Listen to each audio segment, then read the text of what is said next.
Welcome to this episode of Eureka, and we are taking you to Kanpur. We are at the Indian Institute of Technology, Kanpur, one of the topmost engineering institute in India. And in this COVID special Eureka, we are going to have a very wonderful, enlightening, informative conversation with Dr. Abhay Karantikar, who is the director of IIT Kanpur, Namaskar. about some of the technologies that they are developing to tackle this pandemic COVID-19. Sir, thank you for this great opportunity. It's a very wonderful occasion to meet you.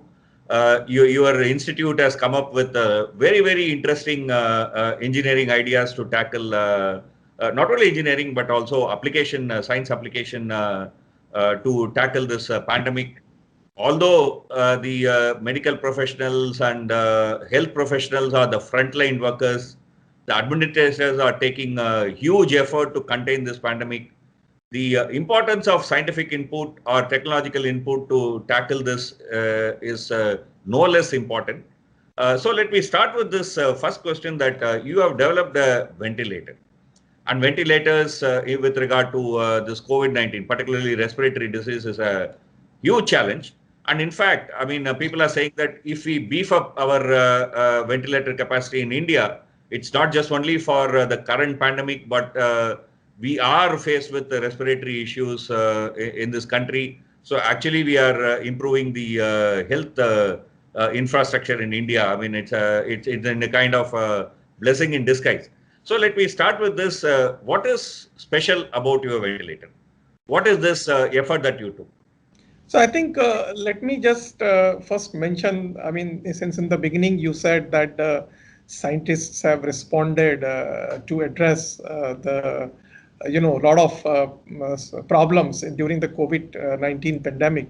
So in this context, I must say that scientists of IIT Kanpur, which includes the faculty members, researchers, research scholars, and our startups companies, and particularly our startups and incubating companies, in the last 3 months have really responded to the call and have risen to this occasion.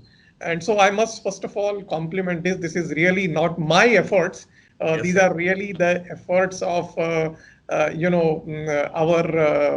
faculty scientists and the incubating companies. So regarding this ventilator, so it was led by Professor Amitabha Bandyopadhyay in our institute. Mm-hmm. And this was, in the March when, this COVID-19 situations was worsening. Particularly, it was worsening more in the US and Europe, and it has hit India. Professor Bandyopadhyay and his team believed that India would need, a large number of invasive ventilators, which have to be particularly competitive with the imported products and also affordable, because, tier 2, tier 3 hospitals, they should be able to afford those ventilators. And with that objectives, this problem was put up. And I'm very happy to mention that Noka Robotics, which was our incubating company, which was actually at that time developing, waterless solar panel cleaning robots. Okay. So they came forward. They were very young, enthusiastic entrepreneurs, with Nikhil Kurele and his team. And they said, they are really ready to take up this challenge. And then, we put together a team of very experienced corporate leaders, some of whom are our IIT Kanpur alumni of the likes of Dr. Saurabh Srivastav, who was, the founder of the NASSCOM and a serial entrepreneur earlier and now an investors and a very known industry veteran. Then we have the likes of Ajay Chaudhary, who is the, founder of HCL, and then Shrikant Shastri, and then, a large number of very experienced medical professionals, which included, doctors and critical care specialists. So we put together kind of a consortium which included our incubating companies, our faculty members, and this team of experienced medical professionals. And then, we set out to design these mechanical invasive ventilators, which actually meets all the technical specifications which were given by the Government of India, the Ministry of Health, for the hospitals to meet those specifications, for the ventilators to meet those specifications. So within a period of 90 days, we had the product, which is state of the art, and it was being tested in the ICU settings in several hospitals in Pune, and then we gave the demonstrations in other hospitals also. Now, this is a very state-of-the-art ventilators. It meets, in March, for example, the ventilators mostly were all imported from the likes of, known medical multinational company like GE and Philips, these the likes of them. And I'm very happy to report that today, as we stand, there are, apart from IIT Kanpur's consortiums, there are two other or three other Indian startups which have joined hands with other Indian industries to manufacture the ventilators in the country. And this is really very significant. It is a state-of-the-art ventilators with IoT enabled and a lot of other, features. So very interesting. I just need to ask two clarification.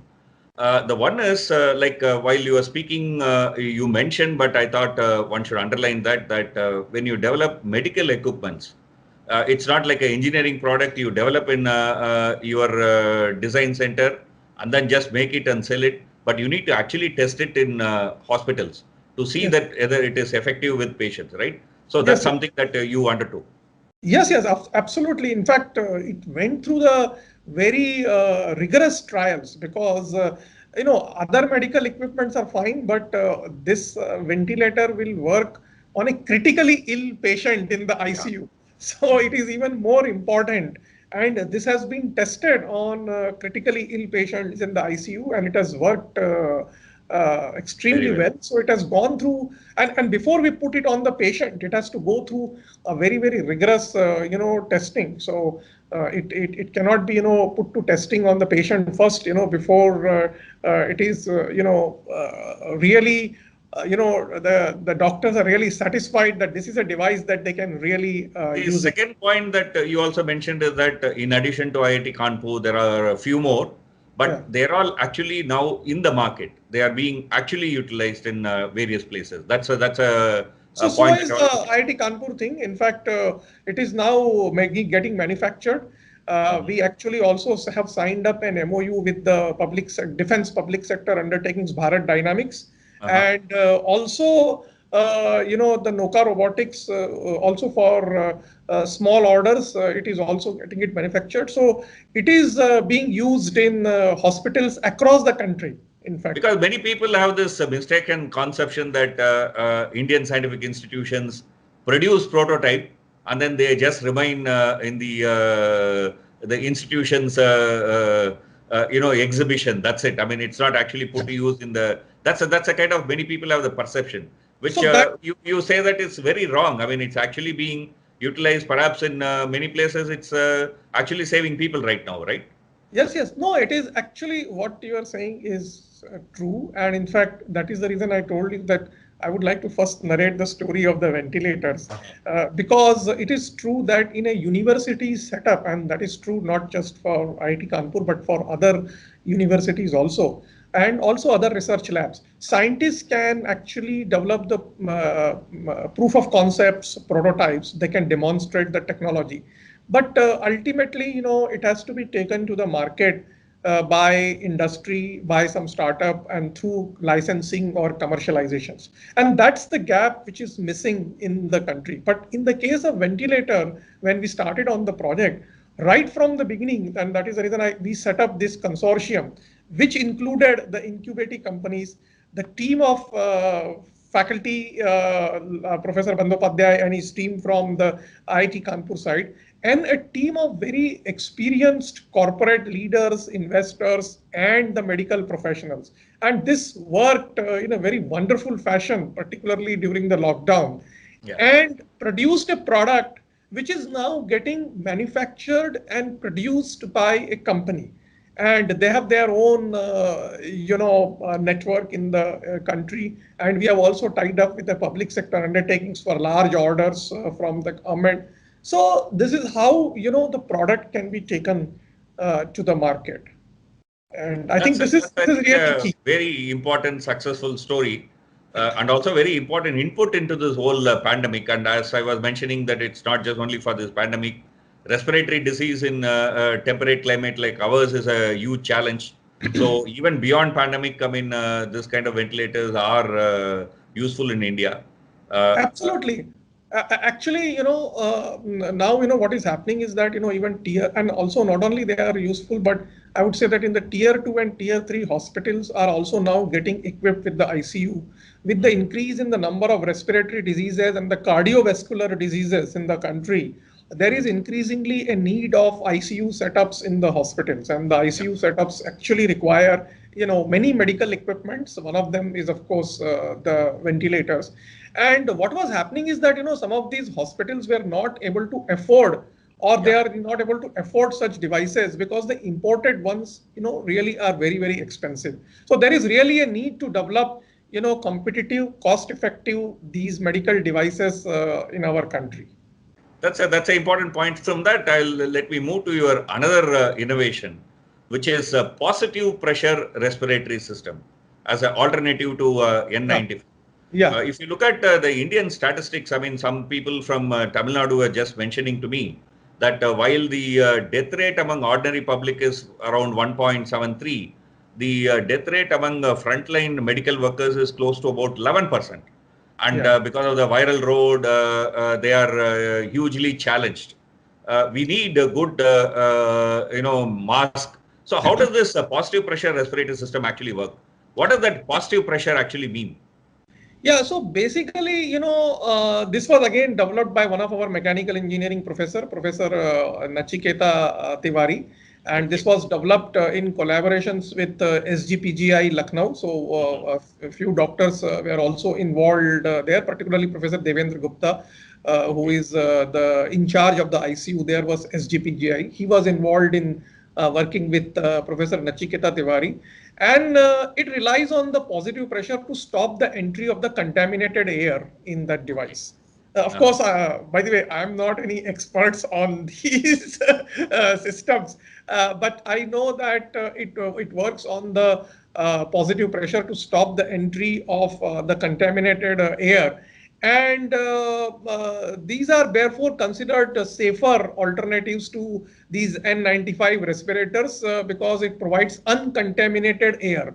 And therefore, it can isolate, the doctors and the health professionals from exposure to the virus. And this is a device which can be built, fairly quickly. It is actually in that sense, it is a simple to follow, simple to develop and manufacture device. And I think this can also be manufactured. But right now, of course, few prototypes were developed and they are being tested in the hospitals. This has not gone to that commercial scale as our ventilators. But I think this was also one attempt, for the healthcare workers. I think this is a time we will take a very short break. We have had a very wonderful conversation, a lot of interesting stuff. Sure. Keep watching Eureka. We'll take a very short break. After the break, we are going to talk about one very important activity that IIT Kanpur is embarked on, trying to develop a vaccine and many others. Keep watching Eureka. After the break, we'll continue this conversation.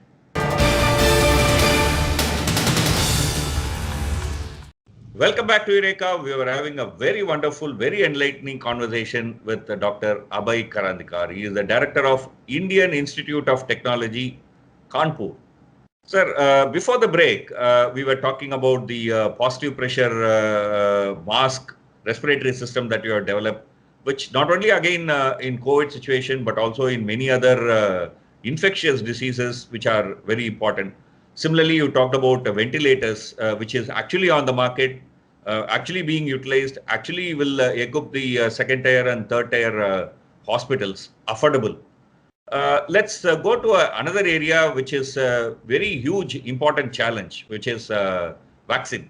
Although there are hundreds of vaccines which are developed, everybody knows that only if you fly many kites, one of them will actually survive. So nobody knows which one is going to work, because it's a very complex development. Usually, vaccines takes a decade to develop, but we need now faster. So people are trying with multiple ideas. So can you tell us about what is the route that you are taking? There are many kinds of vaccine possible. So what is the vaccine that you are trying to look at? Yeah, so I think first of all, as you rightly said, that a vaccine development is a long haul process. But we do have in-house expertise in IIT Kanpur, in the sense that some of our faculty, like Professor Dibyendu Das of the Department of Biosciences and Bioengineering, were part of the team which has worked on the Ebola vaccine when he was in the US. Okay. So they have the prior, experience of, part of the teams for developing such vaccines. And in that directions, therefore, we are making the efforts. But I think while moving towards development of vaccine, he and his team have done a lot of fundamental research to ascertain how this coronavirus is entering human cells. Okay, what is their impact? And in fact, in that process, they also have recently developed that how this COVID-19 test for COVID-19 can be done in a faster way. And some preliminary tests were done with the CSIR lab in Lucknow also. So some efforts are being going on. So I would say that right now it is more at the research stage, and whether this research which ultimately will lead to development of vaccine or not, and as you rightly said, we don't know which kite will ultimately fly.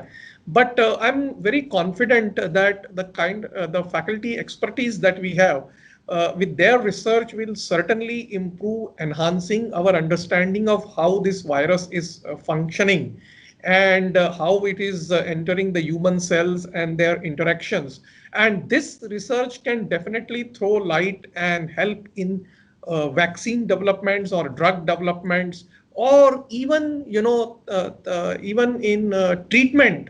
Because as you know that in COVID-19 now new research is coming up. People don't even know that whether it affects the lungs. Sometimes now new researches are coming that it is even affecting the kidney functions or the heart functions and things like this. Yeah. So even that understanding is missing, that how the coronavirus is entering human cells, how it is interacting with human cells, and what organs and other things it is affecting. So this understanding is also very important. And recently, he and his team have done some research and are in the process of publishing them.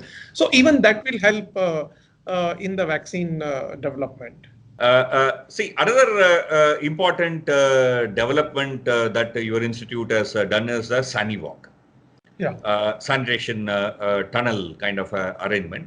Well, on that, I want to start with this question that sometime back, WHO had issued a advisory, but we should avoid such kind of sanitation tunnel spraying chemicals on human being. So how does your SaniWalk differ, from that advisory? This has been found safer for external human use. It really depends upon what kind of chemical spray are being used. I know that some of the spray are not considered safe. Yeah. And to the extent that these chemicals are considered safe for these disinfectant chambers can be used. But obviously, if it is shown that these chemicals are not safe, then obviously these disinfectant chambers, need to be are not are not recommended. So it really depends upon what kind of chemicals or what is the exposure time limits, for how much you are getting exposed. It is something like this, you're going through an X-ray machines. Even if you get exposed for a longer time, it is obviously harmful. So exposure time, and in this disinfected chambers, that is what I was saying, it is more an intelligent chamber. Everything is electronically controlled, the exposure time, the temperature of the person, etc. So if you do with the precision electronics, then I believe that it could be safe. So it really needs to be done with precision. That's a very interesting point. Of course, we need to look at the SANI walk, how exactly we should use, where we should use, what kind of chemical, both safe and efficacy, all that we need to put in. But perhaps there are areas where such kind of a thing would become important, maybe not everywhere. That's a point. But then let's talk about the whole body kit that your institution has developed. So what does that whole body kit contain? Yeah. So I think this is a kind of a PPP kit, and this was developed. So basically, this was developed using a material like almost like a plastic material, polyethylene. And the idea there was that we could develop again a low cost alternatives to the PPP kits.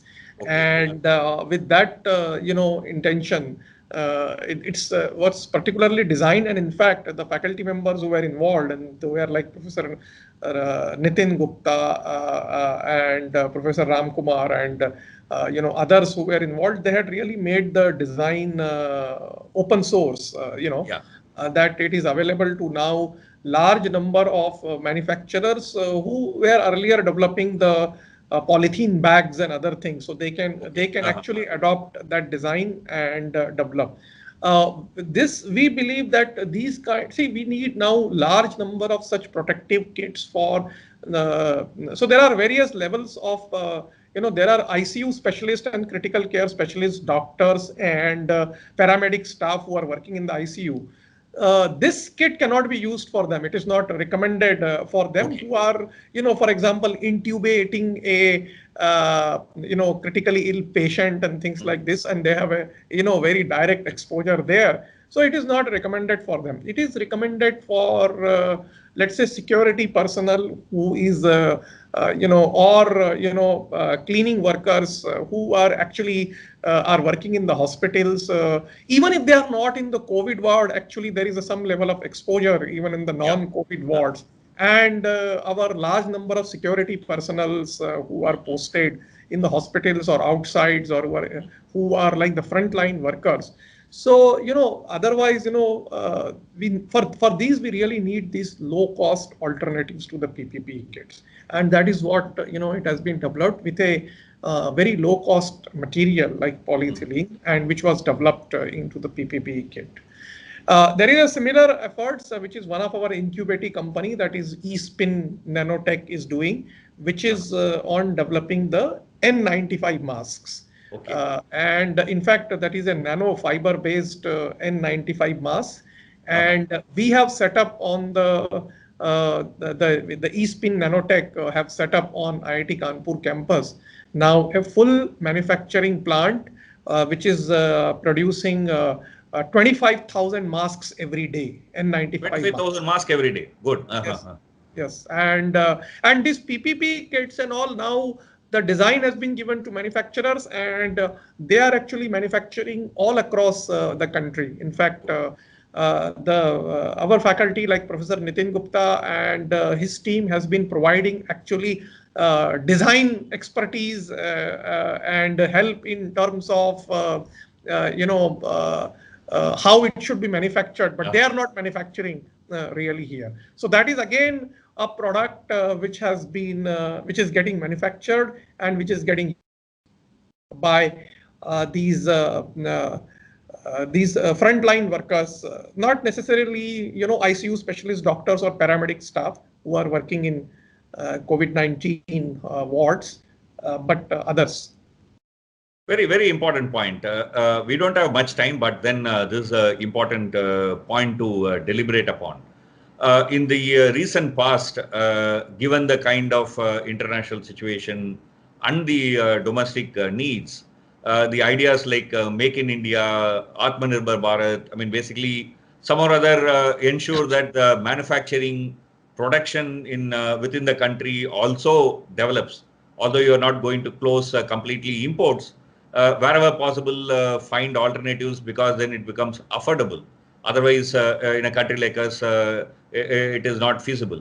So, from this experience of your experience during this COVID, which has actually forced most of us to run fast so that we are able to tackle.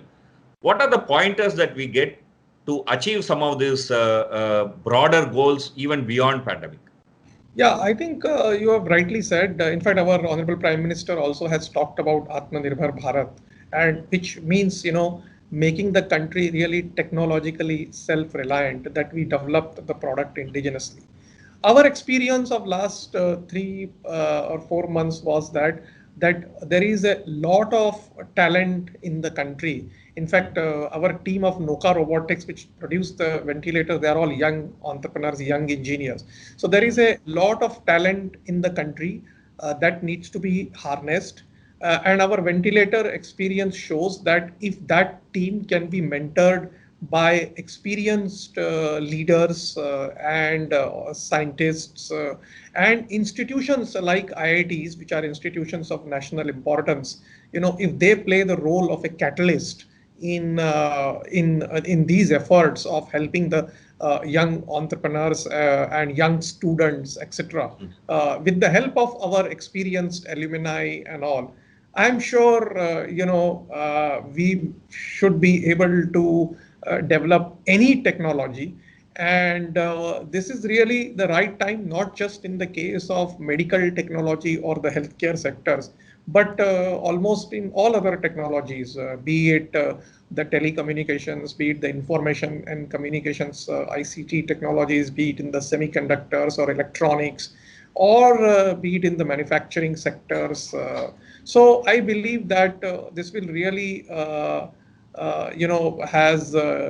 has increased our confidence of the country's confidence that we can do it, because not only just IIT Kanpur but many other institutions, other IITs, other companies really rose to the occasion and has demonstrated that. So I think it has really shown that it increased the country's confidence that we can do it, and I think this is really the right time to. And I think institutes like IITs and universities can really partner with the entrepreneurs and industry. So more closer industry academia relations will really expedite the development of such indigenous technology. Thank you, sir. It was a very, very wonderful conversation we had with you, and thank you for sparing us time. Keep watching Eureka. We will come back with another interesting conversation next week, same time. Thank you.